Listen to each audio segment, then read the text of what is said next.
Evangelho segundo Mateus, capítulo 7. Eu acho que não é preciso dizer que Jesus Cristo foi certamente o maior mestre que já existiu, e é muito interessante estudar os seus hábitos como professor. Ele costumava fazer uma afirmação, ampliá-la e então ilustrá-la. Ele declara uma verdade. É importante que tenhamos princípios estabelecidos em nossas vidas para seguir.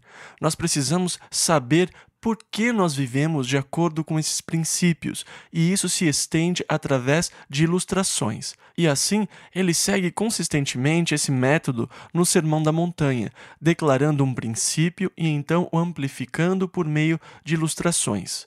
E dessa forma, ao começarmos o capítulo 7, nós encontramos um novo princípio. Jesus fala, versículo 1, não julgueis para que não sejais julgados. É o princípio não julguem para não serem julgados. E daí ele começa a amplificá-lo. Versículo 2. Porque com o juízo com que julgardes, sereis julgados, e com a medida com que tiverdes medido, vos hão de medir a vós. E então ele parte para a ilustração disso, versículo 3 ao 6. E por que reparas tu no argueiro que está no olho do teu irmão, e não vês a trave que está no teu olho? Ou como dirás a teu irmão, deixa-me tirar o argueiro do teu olho, estando uma trave no teu? Hipócrita, tira primeiro a trave do teu olho, e então cuidarás em tirar o argueiro do olho do teu irmão. Não deis aos cães as coisas santas, nem deiteis aos porcos as vossas pérolas. Não aconteça que as pisem com os pés e, voltando-se, vos despedacem. Agora, essa passagem tem gerado dificuldade na mente de muita gente, porque parece que Jesus lhe diz para fazer algo e logo depois diz para que você não lance as pérolas aos porcos ou dê aos cães as coisas santas, o que imediatamente causa um certo questionamento nas pessoas. Com quem eu posso dividir as coisas santas do Senhor? Com quem eu posso dividir as pérolas da sabedoria de Deus? E eu tenho que fazer algum tipo de julgamento, porque eu não devo compartilhá-la com os cães ou com os porcos.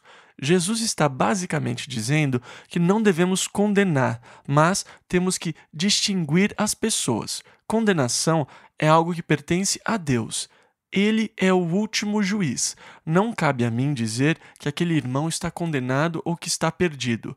Isso é algo que está nas mãos de Deus. Ele reserva o julgamento final para si mesmo, mas é algo em que não devo me envolver.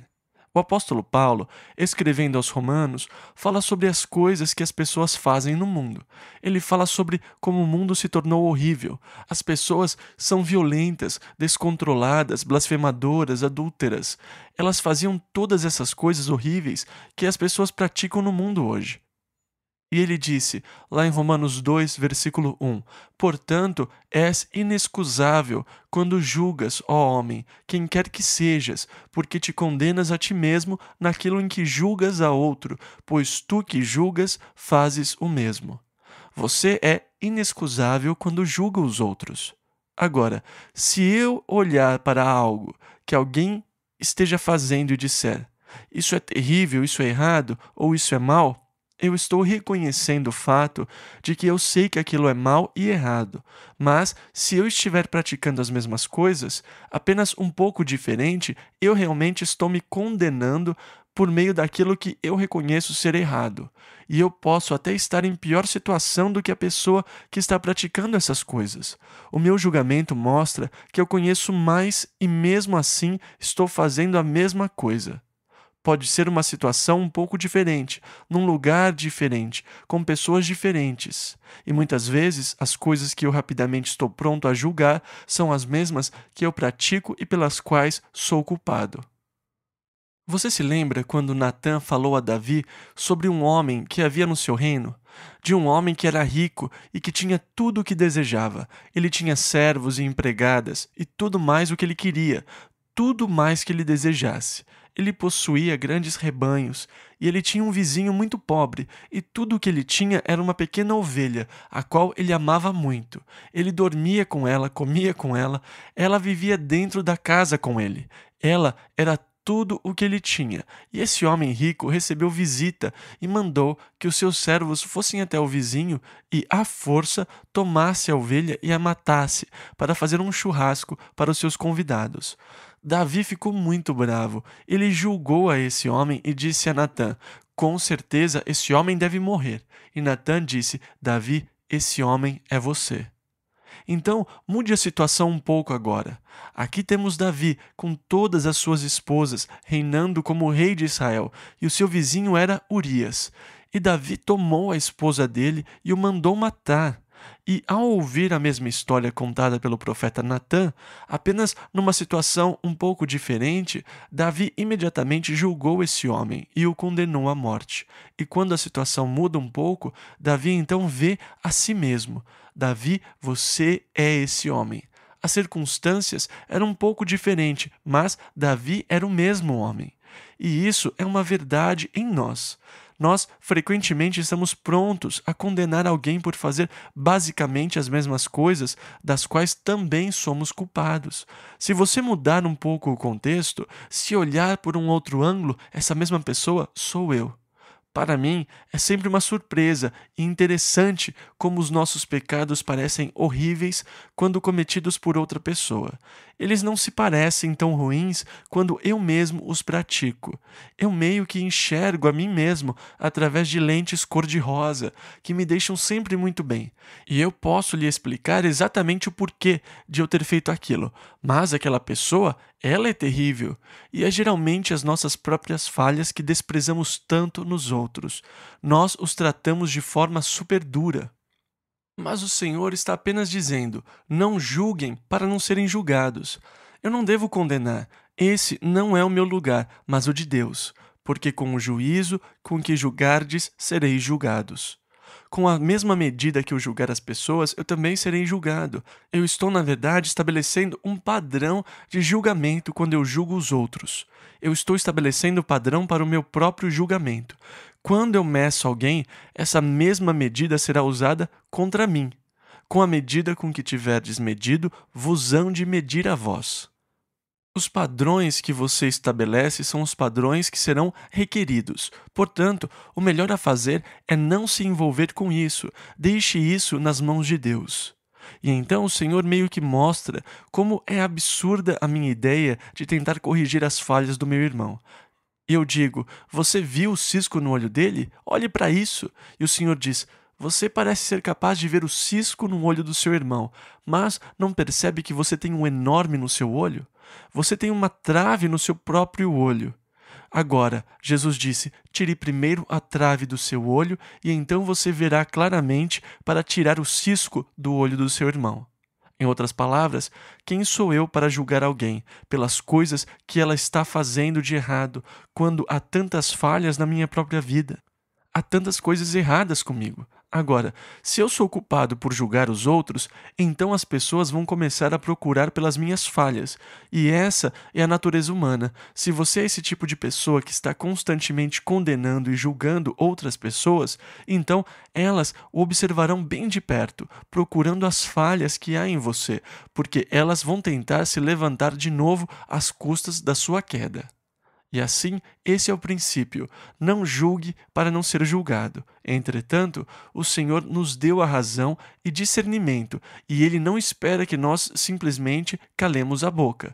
Entretanto, o Senhor nos deu razão e discernimento, e Ele não espera que nós simplesmente calemos a boca. E assim Ele nos diz, versículo 6, não deis aos cães as coisas santas, nem deiteis aos porcos as vossas pérolas. Não aconteça que as pisem com os pés e, voltando-se, vos despedacem. Existem certas pessoas com quem você não pode compartilhar as coisas de Deus. Você nem deve tentar compartilhar as coisas de Deus com elas. Elas não as respeitarão. Elas apenas zombarão das coisas de Deus. Elas as pisarão e depois se voltarão contra você para fazer o mesmo. Mas como eu devo saber então com quem eu posso dividir as verdades de Deus sem fazer algum tipo de julgamento? Pedro estava lá ouvindo o Senhor, e é interessante que ele dá continuidade a isso na sua segunda epístola, onde ele fala como se isso tivesse acontecido. Ele fala sobre os falsos mestres e das pessoas más e sobre os falsos profetas. Ele falou na sua segunda carta, capítulo 2, versículo 22. Deste modo, sobreveio-lhes o que por um verdadeiro provérbio se diz: o cão voltou ao seu próprio vômito, e a porca lavada ao espojadouro de lama. Eles retornaram às suas velhas naturezas, e ele usa o mesmo exemplo dos cães e dos porcos. Existem pessoas que só zombam e ridicularizam as coisas do Espírito, e para mim, pegar as preciosas coisas de Deus, as coisas lindas que Deus tem feito na minha vida, e começar a contá-las para eles, mas isso é como se eu estivesse pegando pérolas e jogando-as aos porcos. Você não deve fazer isso. Mas como eu vou saber então? Como eu posso não julgar e ainda não ser um tolo em lançar pérolas aos porcos? Como eu posso agir assim? Bem, o nosso bom Senhor nos ensina isso no próximo verso, versículo 7. Pedi e dar-se-vos-á. Agora, a palavra pedir aqui é a que Jesus usa para oração, quando ele fala sobre a nossa oração. Ele nunca usa essa palavra quando ele fala sobre a sua própria vida de oração, porque essa palavra significa suplicar, implorar.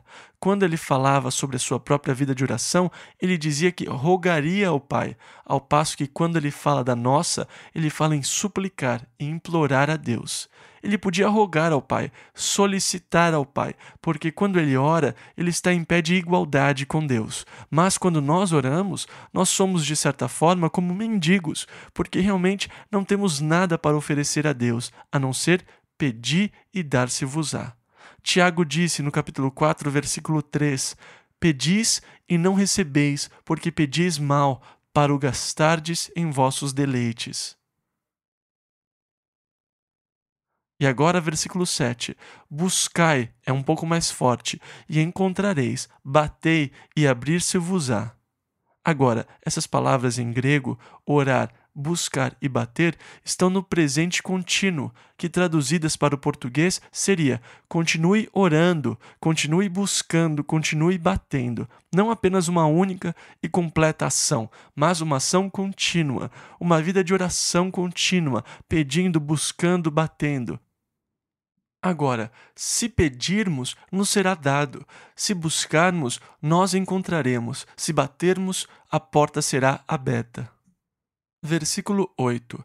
Porque aquele que pede, recebe, e o que busca, encontra, e ao que bate, abrir-se-lhe-á. E agora, Jesus vai fazer uma ilustração desse princípio. Versículo 9 ao 11. E qual dentre vós é o homem que, pedindo-lhe pão o seu filho, lhe dará uma pedra? E pedindo-lhe peixe, lhe dará uma serpente. Se vós, pois, sendo maus, sabeis dar boas coisas aos vossos filhos, quanto mais vosso Pai, que está nos céus, dará bens aos que lhe pedirem. Perceba mais uma vez que, como em nosso último estudo, quando Jesus estava falando sobre oração, ele estava lidando com relacionamento e sempre em oração. Nós precisamos considerar que relacionamento é algo vital na oração. Ele é o seu pai. Como filho, você tem todo o direito de falar com seu pai sempre que você precisar. E, de novo, enquanto ele fala sobre oração, ele fala também sobre esse relacionamento. Quanto mais vosso Pai, que está nos céus, dará bens aos que lhe pedirem. Ele está apontando mais uma vez para o fato de que, como pais, quando nossos filhos vêm até nós reconhecemos que eles têm certas necessidades básicas. Se o meu filho me procura e diz, pai, eu estou com fome, posso comer um sanduíche? Eu não vou dar para ele uma pedra e dizer, mastigue com cuidado. Eu sei que ele tem necessidades básicas. E assim, quando ele vem e me pede por pão com manteiga, eu digo, claro, filho, coma à vontade.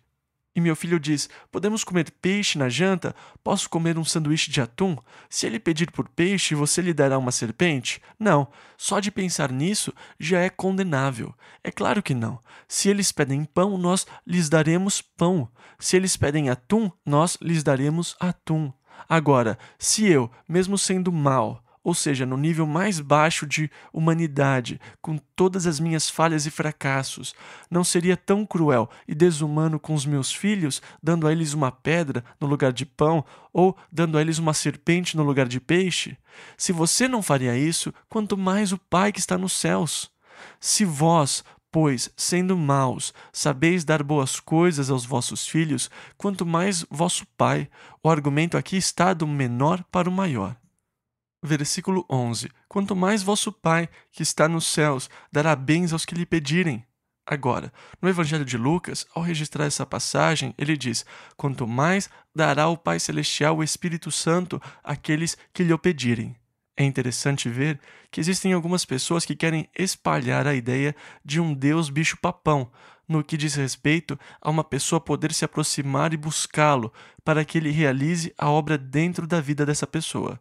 E eu já ouvi pessoas dizerem: olha, vocês têm que tomar cuidado ao se abrir para ele, porque eu já vi pessoas que queriam ser batizadas com o Espírito Santo e elas foram possuídas por demônios. Essa é uma das maiores blasfêmias sobre Deus que eu já ouvi alguém dizer e que é totalmente alheia ao que Jesus disse. Agora, existem muitas pessoas que, por causa dessas histórias, ficaram com medo de Deus. Ai, eu tenho que tomar cuidado em como eu me abro para Deus, porque não quero ter nenhuma experiência horrível como essa. Você não tem que se preocupar, meu irmão. Você pode buscar a Deus com confiança. E a minha preocupação não é com o que Deus possa fazer para mim se eu me abrir totalmente para Ele, mas é com o que eu perderei se eu não me abrir completamente para Ele. Eu não tenho medo algum ou reservas em abrir a minha vida totalmente para Deus. Não me preocupa em nada. Eu não fico nem um pouco preocupado com o que Deus vai fazer ou com o que Ele vai permitir, ou para onde Deus vai me mandar, ou o que Deus vai querer de mim. Mas essas histórias de bicho-papão, olha, toma cuidado com as coisas que você fala que não quer fazer, porque é exatamente o que Deus vai te obrigar a fazer. E com isso, a gente fica apreensivo em relação à vontade de Deus. Nós quase que tememos a vontade de Deus. Eu odeio cobras, insetos, ratos e digo: Deus, seja feita a sua vontade. E daí você acaba como um missionário bem no coração da África, tremendo de medo por causa dos ratos no seu teto. Não, não e não. Esse é um conceito totalmente falso em relação a Deus. O seu Pai Celestial o ama e o plano dele para a sua vida é muito superior ao seu próprio plano. O melhor que poderia acontecer a qualquer um seria se desfizéssemos dos nossos próprios planos e apenas nos submetêssemos completamente aos planos de Deus. Nada melhor poderia lhe acontecer do que estar bem no centro daquilo que Deus quer para a sua vida. Esse é o Pai que eu tenho. Ele tem o melhor interesse para mim, em seu coração, e ele só fica chateado quando eu interfiro nas suas melhores intenções para a minha vida. Ele realmente fica chateado comigo, porque às vezes eu atrapalho. Eu acho que sei mais do que ele, eu acho que sei o que é melhor para mim, e às vezes eu me torno muito exigente, tentando conseguir aquilo que eu queria ou que eu sonhei, e que acho que seria o melhor para mim. E às vezes eu forço as coisas, e então ele me pega em suas mãos, mas não porque ele não me ama, mas apenas porque eu estou atrapalhando o seu plano que é melhor para mim. Aquilo que Deus tem planejado para você é a coisa mais incrível que poderia lhe acontecer. E a coisa mais sábia que qualquer homem poderia fazer é a de colocar completamente a sua vida nas mãos de Deus, porque Ele o ama demais e o seu Pai Celestial se preocupa com o seu bem-estar. Versículo 12. Portanto. Agora, perceba que portanto nunca é o começo de um pensamento, mas é uma palavra de resumo ou conclusão, porque como o Dr. Magui diz, sempre que encontrarmos um portanto, devemos perguntar por quê? E aqui está um portanto, e por isso você deve perguntar por quê. E assim esse parâmetro é chamado de regra de ouro, mas ele não se mantém sozinho. E esse é o erro que muitas pessoas cometem em relação a essa regra de ouro, porque deixam de fora o portanto e simplesmente dizem: o que você quer que façam por você? você também deve fazer pelos outros. Mas essa não é a regra de ouro, e simplesmente citá-la dessa forma está errado, e faz com que as pessoas fiquem desamparadas. Se você não tem o portanto, não tem como as pessoas colocarem isso em prática. Versículo 12. Portanto, tudo o que vós quereis que os homens vos façam, fazei-lhe também vós, porque esta é a lei e os profetas. Agora, este é o último verso dessa sessão. Não julgue para não ser julgado. Lembre-se que Jesus disse: com a mesma medida que você medir, você será medido. A medida que você usa para medir os outros será usada para medir você. Com o mesmo juízo que você julga os outros, você também será julgado. E a conclusão é que você não deve julgar, porque você está estabelecendo um padrão. Ele termina dizendo: portanto, tudo o que vocês quiserem que os homens façam a vocês, façam a eles também. Agora, há muitas pessoas que vão dizer que Cristo não disse nada de novo aqui, que esse era um ditado muito comum entre os grandes mestres e filósofos do passado, que Confúcio disse: não faça aos outros o que você não quer que façam a você. E alguns de vocês acreditam nisso. Quando nós éramos crianças, havia um monte de frases que começavam com Confúcio disse, mas na verdade não passavam de brincadeira de criança. Aristóteles também disse algo parecido. Aquilo que vocês não querem que façam com vocês, não façam com os outros. Sócrates disse: tudo aquilo que é desagradável para você, não faça para os outros. E assim as pessoas dizem que esse pensamento básico já havia sido expressado. Mas isso está errado. Você pode ler Sócrates, Aristóteles e Confúcio e ver que todos eles colocam este princípio na negativa. Em outras palavras, eu não quero que você me mate, por isso eu não vou te matar. Eu não quero que você me roube, portanto, eu não devo roubá-lo. Tudo na negativa. Jesus, porém, o põe no positivo. Tudo o que vós quereis que os homens vos façam, fazei-lhe também vós. Isso está num sentido positivo. Em outras palavras, seguindo Confúcio, eu não odiaria você, mas seguindo a Jesus, eu amaria você. Não é apenas não fazer algo ou apenas uma negativa, mas é algo positivo. Segundo Confúcio, eu não o roubaria, mas seguindo a Jesus, eu lhe ofertaria. Você percebe a diferença? Um é dito num sentido negativo, fazendo com que você tenha um relacionamento de passividade com os outros. Mas Jesus coloca o outro princípio num sentido positivo, que faz com que eu tome ações positivas em relação aos outros, fazendo o bem, sendo gentil, amoroso, compartilhando as provisões. Porque assim como eu quero que as pessoas me tratem, eu devo tratá-las também. Agora, o portanto aqui, perceba que seria impossível para eu cumprir esta ordem de Jesus Cristo longe do poder de Deus na minha vida. E o portanto nos leva de volta ao peça e receberá, busque e encontrará, bata e se lhe abrirá. Porque quem pede recebe, quem busca encontra, e a quem bate se lhe abre. Ele nos leva de volta a isso.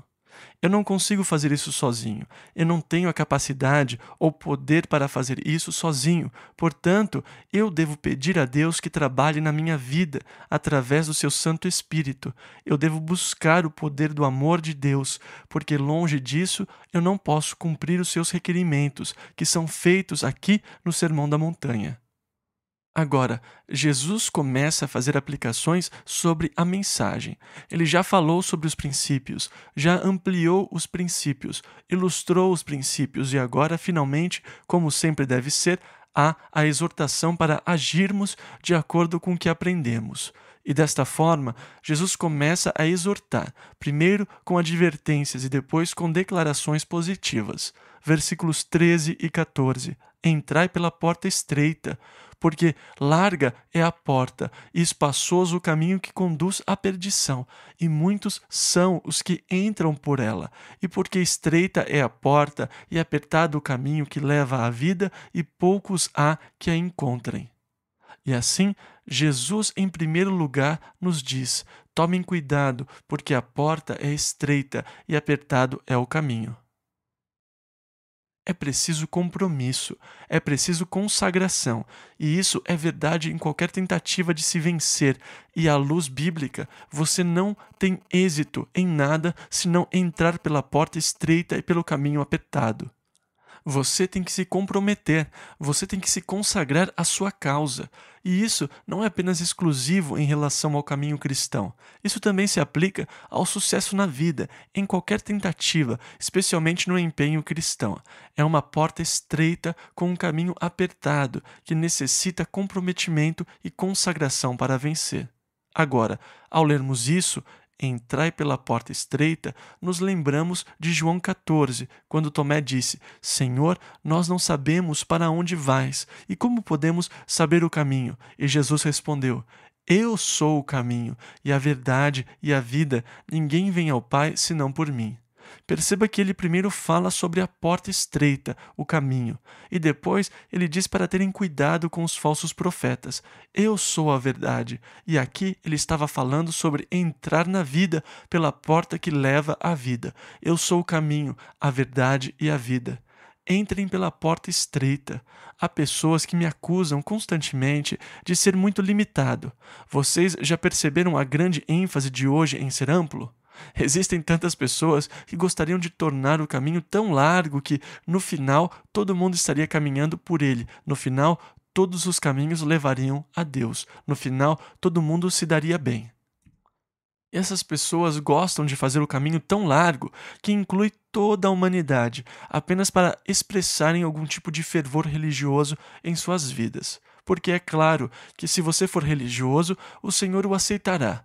Perceba que Jesus disse que não, a porta é estreita, é um caminho apertado que leva à vida, mas é uma porta larga, é um caminho largo que leva à destruição, e ele está cheio de pessoas. Se as pessoas o acusam de ser muito limitado, louve ao Senhor, porque você está no caminho certo. É um caminho largo, um caminho popular que leva à destruição. Estreita é a porta e apertado o caminho que leva à vida, e poucos há que a encontrem.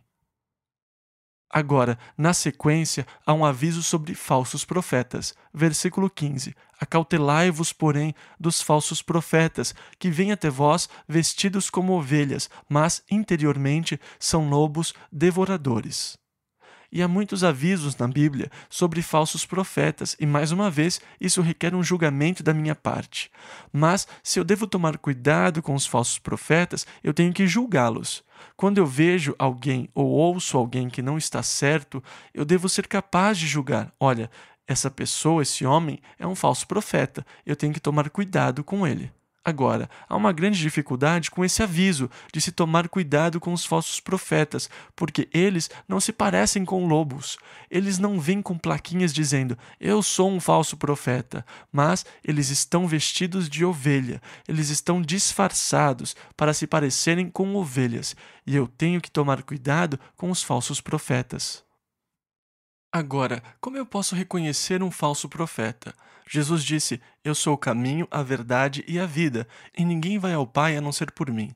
E se alguém lhe disser que existe um outro caminho, que não seja essa porta estreita e esse caminho apertado, e lhe disser que existe um outro caminho para a vida, ele é um falso profeta.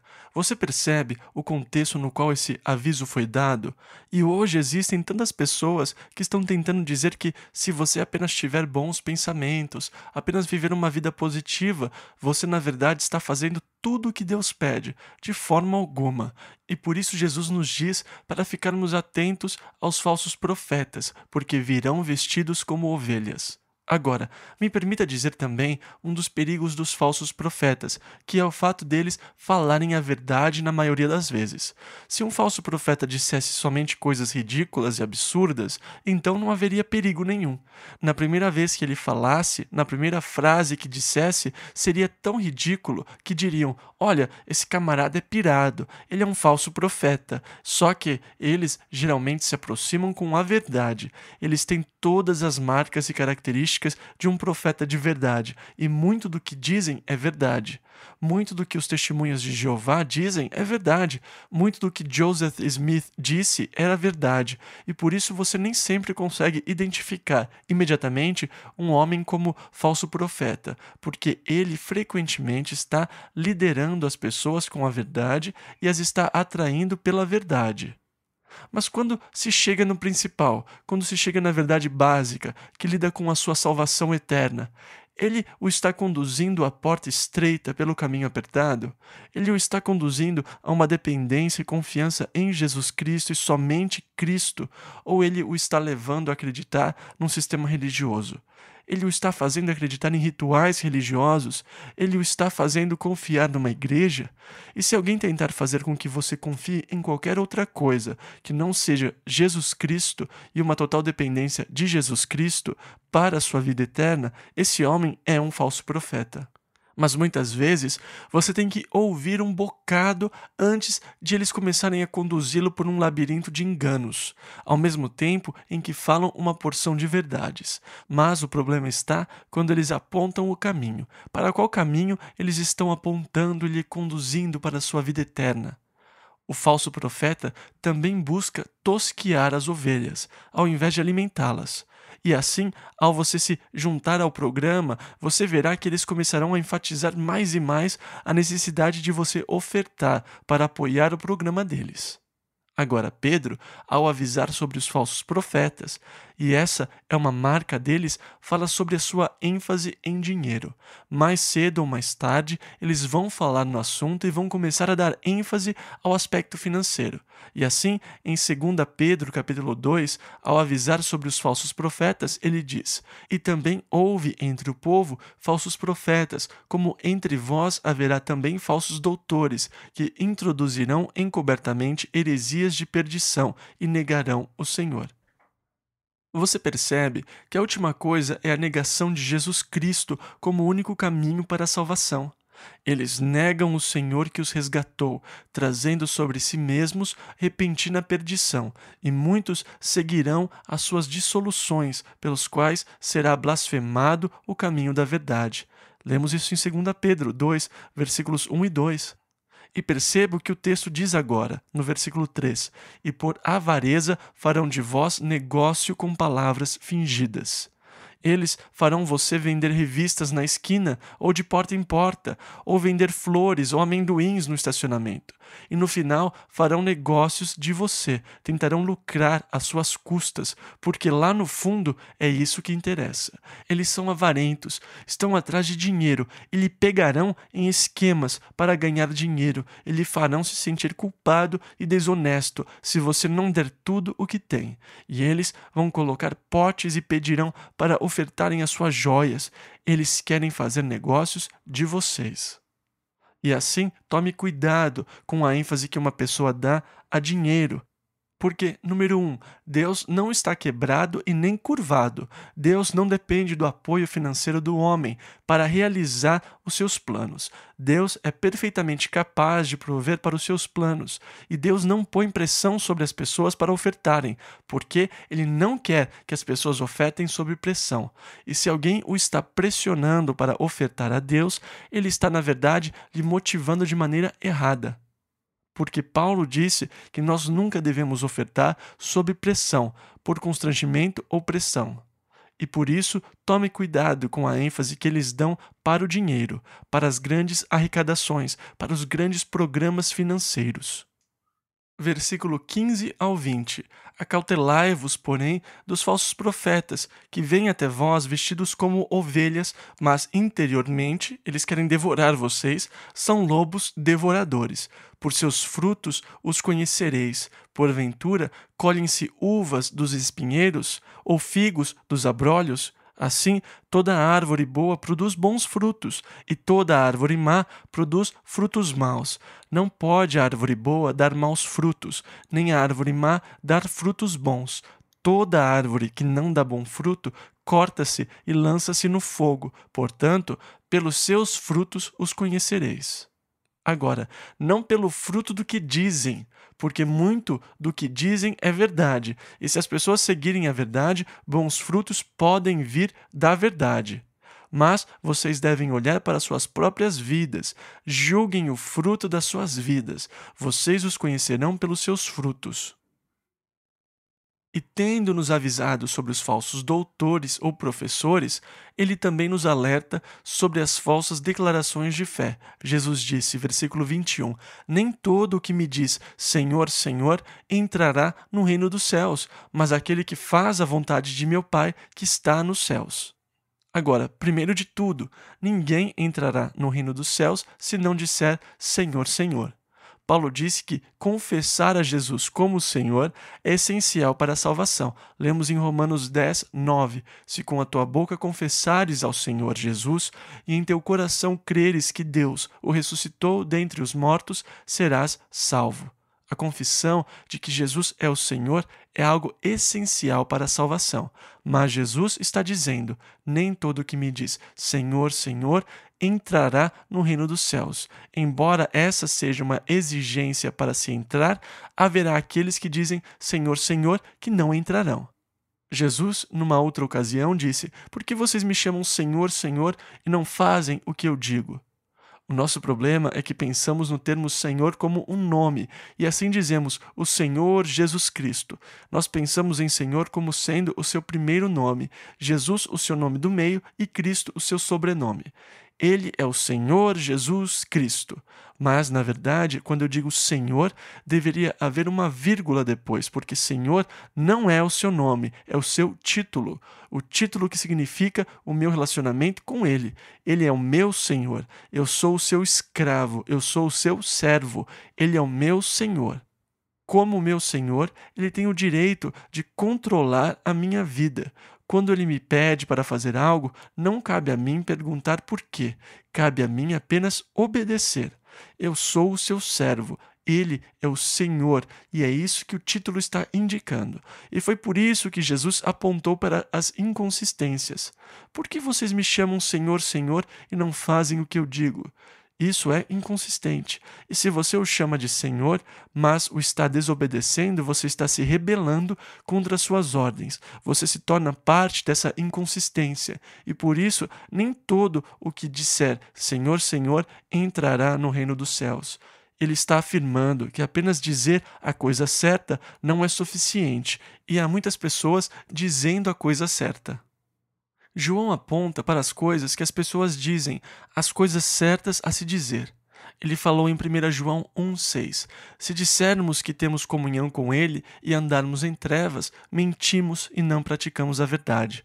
Eu posso dizer, eu amo a Deus, mas João disse, se alguém disser eu amo a Deus e odeia seu irmão, é mentiroso, pois quem não ama a seu irmão ao qual viu, como pode amar a Deus a quem não viu? E eu posso dizer como é maravilhoso estar em Cristo, eu simplesmente adoro estar nele. E João disse, aquele que diz que está nele deve andar como ele andou. Por que vocês me chamam Senhor, Senhor? E Jesus disse, e não fazem o que eu digo. Um exemplo clássico disso é o de Pedro na cidade de Jope. Por volta do meio-dia, ele estava na casa de Simão, o curtidor, lá junto ao mar, e ele estava com fome. E em meio a um transe, ele teve uma visão, um lençol que desceu do céu, atado pelas 4 pontas, no qual havia todos os tipos de animais quadrúpedes, répteis e aves do céu. E o Senhor disse a Pedro, levante-se, Pedro, mate e coma. E Pedro respondeu, de modo nenhum, Senhor. Não, Pedro. Você não pode dizer isso. Você não pode fazer isso, Pedro. Você percebe que essa é uma contradição? E da mesma forma, quantas vezes somos culpados por fazer a mesma coisa? Somos culpados por discutir com ele, somos culpados por desafiá-lo, mas o meu lugar como servo é apenas obedecê-lo, se ele realmente é o meu Senhor. E eu preciso pensar em Senhor, não como um nome, mas um título. E a nossa dificuldade existe porque usamos Senhor como nome ao invés de título. Agora, chegará o dia em que todo joelho se dobrará e toda língua confessará que Jesus Cristo é Senhor.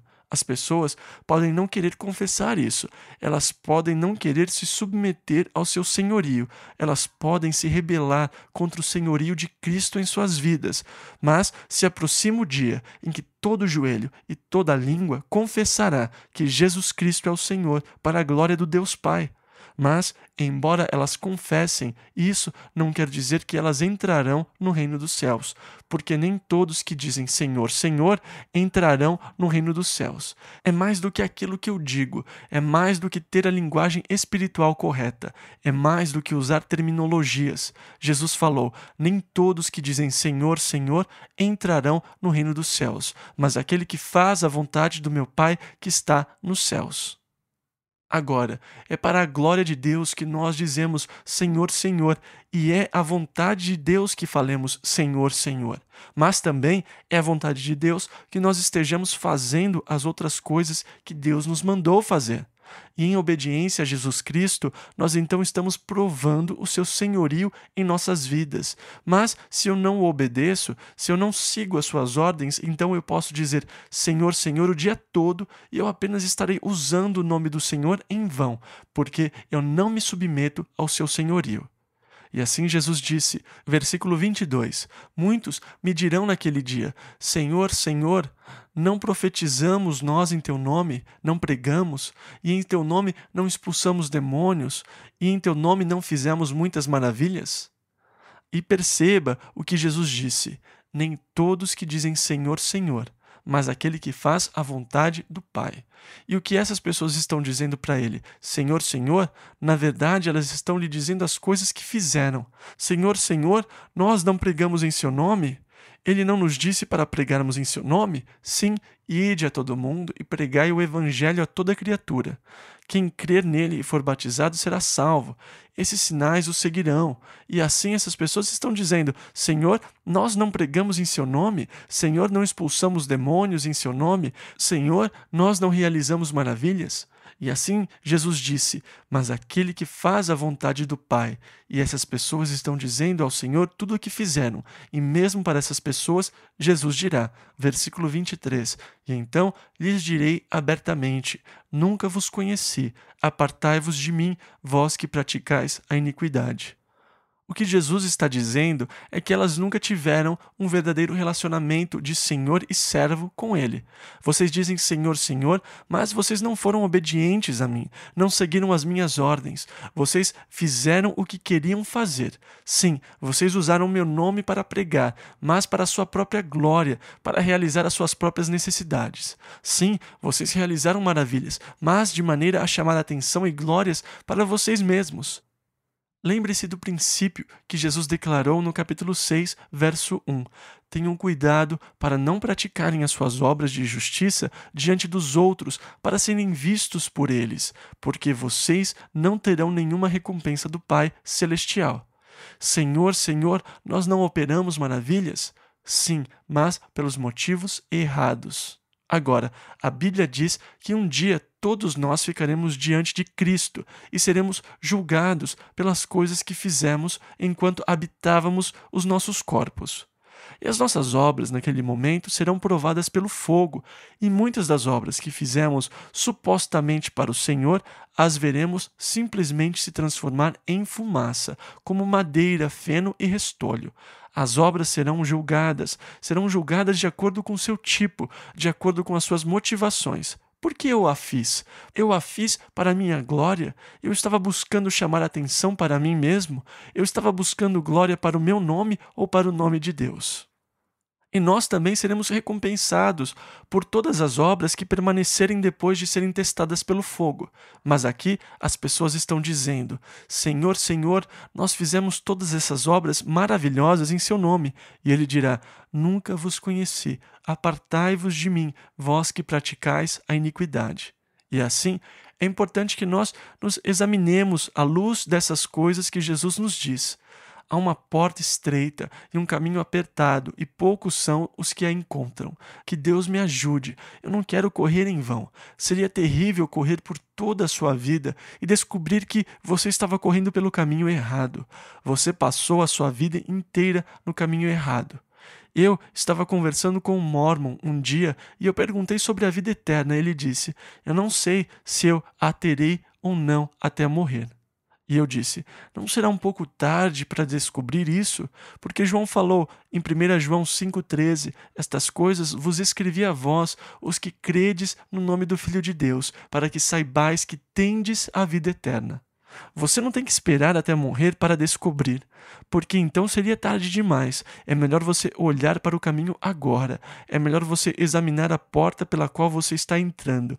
É melhor você se examinar. Paulo disse em 1 aos Coríntios 11:28: examine-se, pois, o homem a si mesmo. Porque se julgarmos a nós mesmos, então não seremos julgados por Deus. Portanto, nos é permitido um tipo de julgamento. Eu não devo julgar ou condenar você, mas eu devo julgar a mim mesmo. Mas isso é tão difícil, é tão duro julgar a mim mesmo. Quem realmente conhece completamente a si mesmo? Quem realmente sabe a verdade sobre si mesmo? Nós somos indivíduos tão complexos que nem sempre temos certeza sobre a motivação por trás do que estamos fazendo. Nós somos indivíduos tão complexos que nem sempre temos certeza sobre a motivação por trás do que estamos fazendo. Davi disse: Senhor, tu me sondaste e me conheces. Tu sabes o meu assentar e o meu levantar. De longe entendes o meu pensamento. Este é o Salmo 139, versículos 1 e 2. O Senhor entende os meus pensamentos antes mesmo de eu pensá-los. Ele sabe o que eu vou pensar antes que eu pense. E Davi ainda disse: Tu me cercaste por detrás e por diante, e puseste sobre mim a tua mão. Tal ciência é para mim maravilhosíssima, tão alta que não a posso atingir. Que ciência? A ciência de si mesmo, ou seja, o conhecimento dele mesmo. Eu nem conheço a mim mesmo. Deus, o Senhor, me conhece melhor do que eu mesmo. Por isso Davi disse: sonda-me, ó Deus, e conhece o meu coração. Você percebe por que é importante reconhecer que o coração é enganoso e mau e é muito possível para uma pessoa enganar a si mesma? Na verdade, a pessoa que é apenas ouvinte da palavra e não uma praticante é alguém que engana a si mesma. Mais uma vez, Paulo disse: não sejam enganados, mas com frequência o somos. E a Bíblia adverte muitas vezes sobre o auto-engano, e porque existe esse perigo, é importante que eu me sujeite ao Espírito de Deus, para que a luz de Deus esteja no meu coração. Sonda-me, ó Deus, e conhece o meu coração. Prova-me e conhece os meus pensamentos, e vê se há em mim algum caminho mau, e guia-me pelo caminho eterno. Um comprometimento sério com Deus. Eu não sei o suficiente para ser capaz de julgar ou analisar a mim mesmo, por causa do meu coração enganoso. Eu tenho que pedir para Deus sondar o meu coração. Eu tenho que pedir para Deus me guiar pelo caminho eterno. E mais uma vez, eu falo que isso é o resultado de uma total submissão a Jesus Cristo. Versículo 24. Todo aquele, pois, que escuta estas minhas palavras e as pratica, assemelhá-lo-ei ao homem prudente que edificou a sua casa sobre a rocha. O Evangelho de Lucas diz: é semelhante ao homem que edificou uma casa e cavou e abriu bem fundo e pôs os alicerces sobre a rocha. Existem algumas verdades fundamentais com as quais devemos fortalecer a nossa experiência cristã. É importante que você tenha uma fundação sólida e forte, e há certas verdades fundamentais de Jesus Cristo, certos princípios que você tem que ter para fortalecer a sua experiência cristã, porque Satanás vai atacar você. No começo do Salmo 73, o salmista disse: verdadeiramente Deus é bom. Essa é uma das verdades fundamentais que você precisa ter sob os seus pés. É importante que você tenha isso como a sua fundação. Deus é bom. Satanás vai atacar isso. E acontecerão situações na sua vida tão terríveis e adversas que você vai dizer: eu não sei como Deus permite que isso aconteça comigo. E eu não consigo entender por que Deus faria isso. E eu nem sempre vou entender a Deus, e Satanás se aproveita da minha ignorância e tenta fazer com que eu desafie a Deus e a bondade de Deus, porque eu não consigo entender o que Deus está fazendo, porque eu não consigo ver todo o ciclo. Eu apenas consigo ver o presente e o que parece ser um desastre para mim no momento. Eu posso olhar para a minha vida e ver tantas dessas experiências que eu pensava serem totalmente desastrosas no momento. Eu levantava as minhas mãos para o céu em desespero e dizia: acabou para mim. Se essa é a forma que Deus me trata, este é o fim, eu não consigo mais, para mim já deu. E como Jeremias, eu dizia que não iria mais falar em nome do Senhor. Eu vou calar a minha boca, fechar a minha Bíblia e pedir demissão. Mas Deus é tão paciente ao lidar com servos impacientes. Quando o ciclo estava completo e eu vi o resultado final, eu disse: como Deus é sábio! Deus não é bom? Verdadeiramente, Deus é bom. Eu preciso saber disso. Esse é um fundamento básico. Eu serei atacado, eu serei assaltado, mas eu tenho que ter o meu alicerce muito firme se eu quiser resistir à tempestade. O salmista disse: verdadeiramente Deus é bom a todos que chamam pelo seu nome. Mas para mim, eu quase escorreguei. Eu estava quase acabado. E quando eu olhava para a prosperidade do ímpio, ele nunca estava com problemas. Eles nunca têm problemas. As coisas vão sempre tão bem para eles. Eles possuem tudo o que desejam. Mas aqui estou eu, tentando levar o tipo correto de vida, e olha o tanto de coisa horrível que me aconteceu. Certamente não vale a pena servir a Deus. Eu lavei as minhas mãos na inocência, eu purifiquei as minhas mãos, mas não vale a pena tentar servir a Deus. E ele disse: eu tentei entender essas coisas, mas era muito doloroso e eu não consigo lidar com isso com a vida. Eu não consigo lidar com essas coisas, eu não consigo lidar com esses mistérios. Mas eu tenho que ter um alicerce seguro por baixo. Perceba que Jesus disse que o vento sopraria.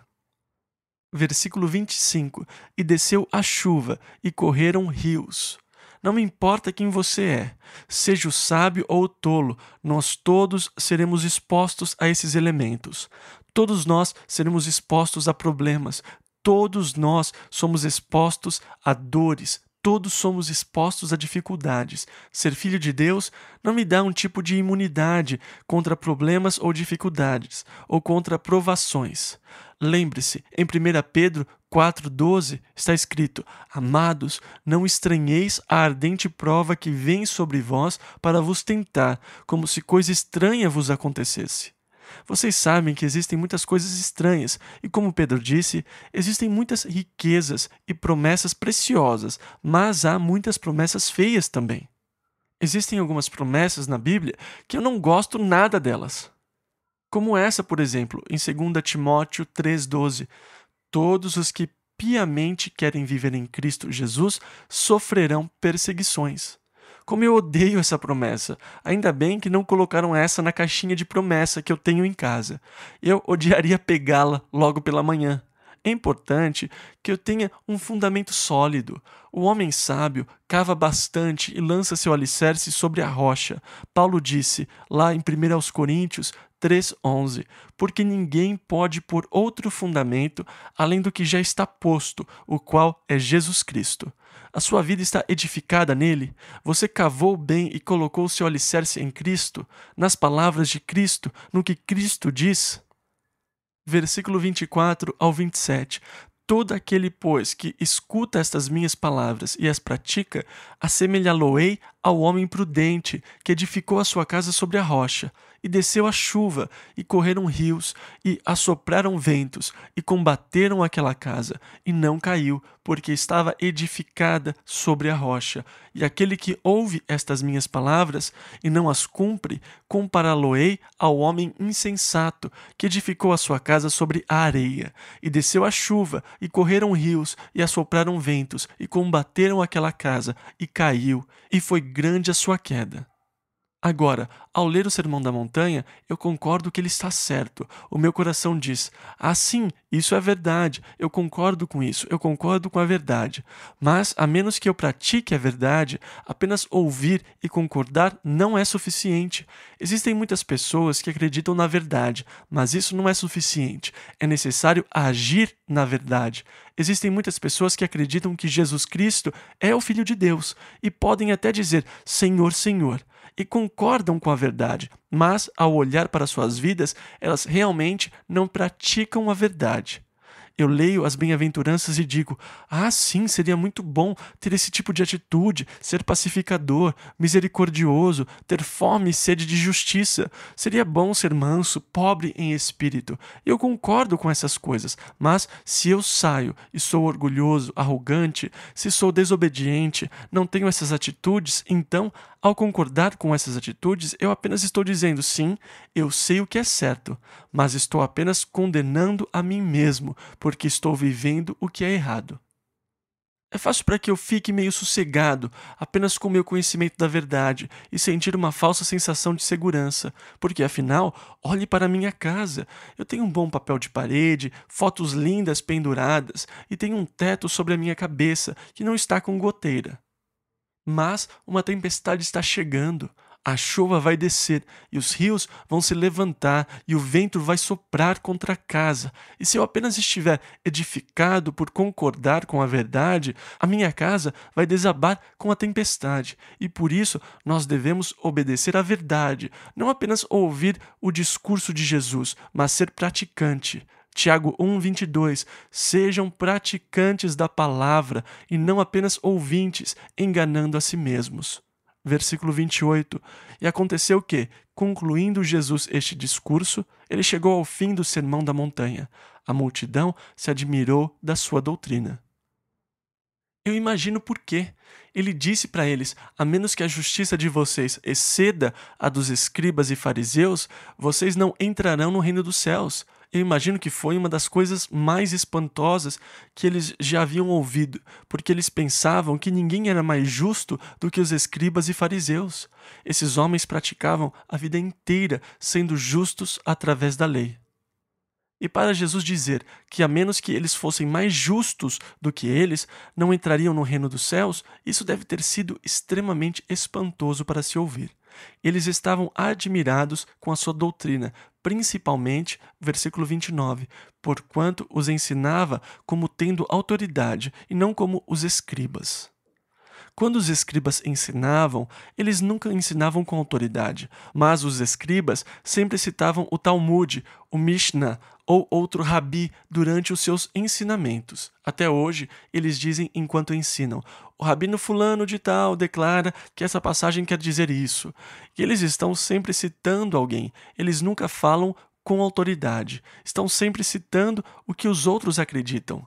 Isso é o que Cicrano disse sobre esse texto, mas eles mesmos nunca ensinam com autoridade de verdade, e por isso estavam admirados com os ensinamentos de Jesus, de como um que tem autoridade. Ele não citava nenhum dos rabinos, quer dizer, de uma certa maneira, ele citava assim quando dizia: vocês ouviram o que foi dito pelos rabinos, mas eu digo a vocês, e portanto eles estavam errados. Eu vos digo isso. E ele os ensinava com autoridade.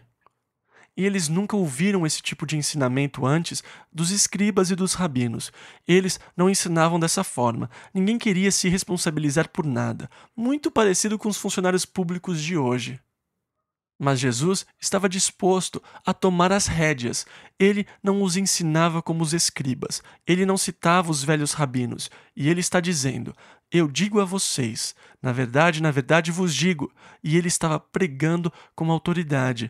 E ele os ensinava com autoridade, porque ele veio com autoridade. Todo poder me foi dado nos céus e na terra, ele disse.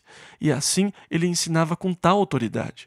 E é interessante que quando alguém ensina com autoridade, as pessoas começam a ganhar confiança naquela pessoa. E é por isso que você, de uma certa maneira, precisa tomar cuidado, porque alguns dos falsos profetas realmente estão ensinando com autoridade, atraindo pessoas a eles. Há alguns, como Herbert Armstrong, que falava com muita autoridade, mas falar com autoridade não é suficiente.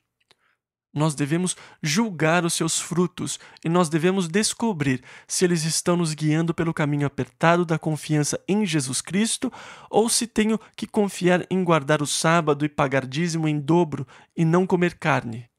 E assim Jesus terminou o seu discurso. E eu acho que seria muito bom se nós fôssemos embora agora e relêssemos o Sermão da Montanha, lembrando que aquele que pratica essas coisas é uma pessoa sábia, porque está construindo a sua casa sobre a rocha. Ela certamente permanecerá mesmo diante das piores tempestades. E na próxima semana nós vamos tentar andar mais rápido e veremos mais capítulos. E espero conseguir seguir mais rápido mesmo.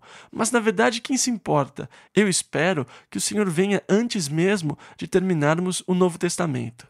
Leiam mais 5 capítulos e na próxima semana nós iremos o mais longe possível. Vamos orar. Pai, nós somos tão agradecidos pela oportunidade de estudarmos a Sua palavra. Agora, Senhor, nós ouvimos a Sua verdade, nós concordamos com a Sua verdade. Nos ajude, Senhor, a ir e viver, habitar e andar na Sua verdade, em nome de Jesus. Amém.